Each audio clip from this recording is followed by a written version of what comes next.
ओम शांति। 30 अप्रैल 2025। आज की मुरली का सार है। मीठे बच्चे, बाप तुम्हें पुरुषोत्तम बनाने के लिए पढ़ा रहे हैं। तुम अभी कनिष्ठ से उत्तम पुरुष बनते हो। सबसे उत्तम हैं देवताएं। मीठे बच्चे, बाप तुम्हें पुरुषोत्तम बनने के लिए पढ़ा रहे हैं। बाबा हमें प्योर बनाने के लिए, या जिसे हम कहें परफेक्ट बनाने के लिए पढ़ा रहे हैं। और बाबा ने कहा अभी तुम कनिष्ठ से उत्तम पुरुष बनते हो और सबसे उत्तम है देवताएं। तो अभी जो हम आत्माओं की हालत हो गई है, इतना ज़्यादा हम वीक हो गए हैं अंदर से, इतना अपने गुणों से दूर हो गए हैं, तो वो उसको बाबा ने कहा कि कनिष्ठ हो जाना, वीक हो जाना, बहुत ज़्यादा जो क्वालिटी है आत्मा की एक तरह से बहुत ज़्यादा डिटेरियोरेट हो गई है, सोचने का तरीका बहुत अलग बन गया है। तो बाबा कहते हैं मैं तुमको उत्तम बनाने के लिए आता हूँ और सबसे उत्तम है देवताएं। तो बेसिकली बाबा हमें देवता ही बनाने के लिए आते हैं। आगे प्रश्न है, यहाँ तुम बच्चे कौन सी मेहनत करते हो जो सतयुग में नहीं होगी?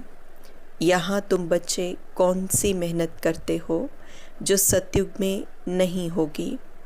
बाबा ने उत्तर दिया, यहाँ देह सहित देह के सब संबंधों को भूल आत्म अभिमानी हो। शरीर छोड़ने में बहुत मेहनत करनी पड़ती है।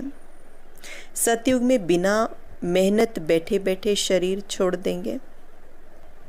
यहाँ देह सही देह के सब संबंधों को भूल आत्म अभिमानी हो। शरीर छोड़ने में बहुत मेहनत करनी पड़ती, लेकिन सतयुग में बिना मेहनत बैठे बैठे शरीर छोड़ देंगे। अभी यही मेहनत व अभ्यास करते हो कि हम आत्मा हैं, हमें इस पुरानी दुनिया, पुराने शरीर को छोड़ना है, नया लेना है।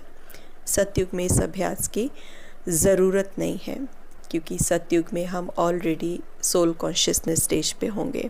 इसीलिए बाबा कहते हैं ना कि जिस मानसिक स्थिति में, जिस पुरुषार्थ के लेवल पर हम आत्माओं ने अभी शरीर छोड़ा है, उसी कॉन्शियसनेस के हिसाब से हम सतयुग में या त्रेता में जन्म लेते हैं, जिसे बाबा कहते हैं अंतमति सुगति।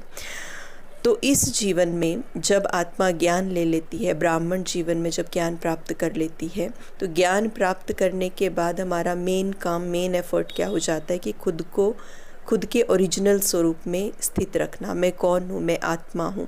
खुद को आत्मा समझ के, आत्मा से इंटरैक्ट करके ये आत्मिक स्थिति को पक्का करना। और आत्मिक स्थिति में रहने से जो जीवन मुक्त स्थिति का अनुभव होता है, यानी जो जीवन जीने का मज़ा आता है, जो जीवन जीने में लिबर्टी महसूस होती है, उसको अनुभव करना, उस अभ्यास को पक्का बनाना। तो बाबा ने कहा यहाँ पे अभ्यास वो करते हो, यहाँ पे एफर्ट करना पड़ता है, क्योंकि यहाँ पे देह भान में हो। तो इसीलिए खुद को आत्मा समझने का पुरुषार्थ करना पड़ता है। बार बार मैं आत्मा हूँ, ये देह नहीं हूँ। फिर शरीर के लेवल से, लेबल से निकलने के लिए, संबंधों के लेबल से निकलने के लिए, इस दुनिया में जो प्राप्त किया है उनसे खुद को अलग करने की मेहनत करनी पड़ती है, ताकि मेरी अटैचमेंट कहीं पे भी, मैं खुद को आइडेंटिफाई ना करूँ उन चीज़ों से।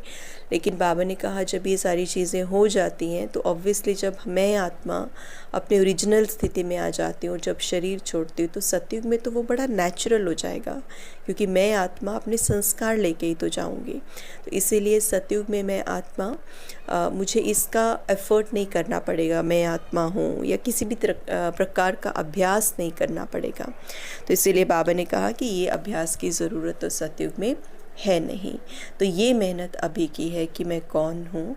और जब हम दूसरों से बात करते हैं, जब हमारे सामने हमारे कर्म का कोई कॉन्सिक्वेंस आता है, तो ये ज्ञान, ये कॉन्शियसनेस अभी हम प्रैक्टिस करते हैं। धारणा के लिए मुख्य सार, पहला पॉइंट, जैसे ब्रह्मा बाबा ने अपना सब कुछ ट्रांसफ़र कर फुल पावर बाप को दे दी, सोचा नहीं ऐसे फॉलो फादर कर 21 जन्मों की प्रारब्ध जमा करनी है। जैसे ब्रह्मा बाबा ने अपना सब कुछ ट्रांसफ़र करके फुल पावर किसको दे दी? बाबा को, कि बाबा की श्रीमत अनुसार ही ये सब कुछ यूज़ होगा। तो ऐसे फॉलो फादर कर 21 जन्मों की प्रारब्ध जमा करनी है। दूसरा, प्रैक्टिस करनी है अंत काल में एक बाप के सिवाय और कोई भी चीज़ याद ना आए। प्रैक्टिस करनी है। अंत काल में बाप के सिवाय कुछ भी और याद ना आए। हमारा कुछ नहीं है, सब बाबा का है। अल्फ और बे इसी स्मृति से पास हो, विजय माला में आना है। तो वही बात जो हम कर रहे थे प्रश्न के अंदर भी, कि अंत काल की जो स्थिति है ना, वो हमारी बहुत बहुत जिसे कहते हैं कि ज्ञान युक्त वाली होनी चाहिए। और वो ज्ञान युक्त वाली तभी होगी जब हमने अपना जीवन वैसे जिया होगा, जब हम अपने जीवन को वैसे लीड किया होगा। वरदान है, मनसा पर फुल अटेंशन देने वाले चढ़ती कला के अनुभवी विश्व परिवर्तक भव। मनसा पर फुल अटेंशन देने वाले चढ़ती कला के अनुभवी विश्व परिवर्तक भव। अब लास्ट समय में मनसा द्वारा ही विश्व परिवर्तन के निमित्त बनना है। इसलिए अब मनसा का एक संकल्प भी व्यर्थ हुआ तो बहुत कुछ गंवाया। एक संकल्प को भी साधारण बात ना समझो। वर्तमान समय संकल्प की हलचल भी बड़ी हलचल गिनी जाती है, क्योंकि अब समय बदल गया, पुरुषार्थ की गति भी बदल गई। तो संकल्प में ही फुल स्टॉप चाहिए। जब मनसा पर इतना अटेंशन हो तब चढ़ती कला द्वारा विश्व परिवर्तक बन सकेंगे। तो विश्व परिवर्तक बनने के लिए बाबा ने कहा मनसा द्वारा ही विश्व परिवर्तन कर सकते हैं। हमारे विचार, हमारा ऑरा, हमारा एनर्जी, क्योंकि एक हद तक हमने वाचा से भी बहुत सेवा की, कर्मणा से भी सेवा की, लेकिन उस समय पर मन में कुछ कुछ चलता रहता था, लेकिन वो समय कुछ और था। लेकिन at the end of the day ultimately जो असली सेवा है वो तो वायुमंडल का परिवर्तन, जो असली सेवा है संकल्पों से, हमारी एनर्जी से, हमारी पर्सनालिटी से, चेहरे और चलन से होगी।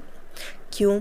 क्योंकि आज हम देखते हैं कि आप कोई भी सोशल मीडिया प्लेटफॉर्म ले लीजिए, वहाँ पर हमें बहुत सारे ज्ञान देने के लिए बहुत सारे वाइस लोग मिल जाएंगे, बहुत इंटेलेक्चुअल लोग हमें मिल जाएंगे, लेकिन एक्चुअल में जिसके जीवन में ज्ञान है, जिसके चेहरे और चलन से खुशी दिखाई दे, जो किसी भी परिस्थिति में हिले ना, वही असली सेवा है और वही बाबा हमें सिखा रहे हैं।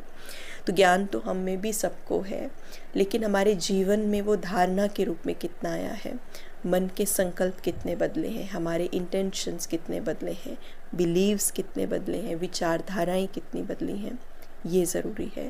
क्योंकि जब ये सब बदलेगा तभी विश्व परिवर्तन होगा। और इसी को बाबा ने कहा कि साधारण बात नहीं है कि एक भी संकल्प वेस्ट हुआ तो लेट इट बी, ठीक है कोई बात नहीं। बाबा ने कहा वो अफोर्ड नहीं कर सकते हो।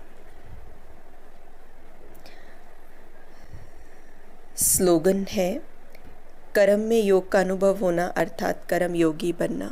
कर्म में योग का अनुभव होना अर्थात कर्म योगी बनना, विच मीन्स जब हम कर्म करते हैं और उस कर्म को करते हुए भी अगर मुझे ये याद है कि बाबा ने मुझे क्या कहा है, मेरे लिए क्या डायरेक्शंस है, कर्म करते हुए भी अगर मैं बाबा के अनुसार चल रही हूँ तो उसको हम बोलेंगे कर्म में योग, माना कर्म में याद है मुझे क्या करना है, तो दैट इज़ कॉल्ड एज कर्म योग।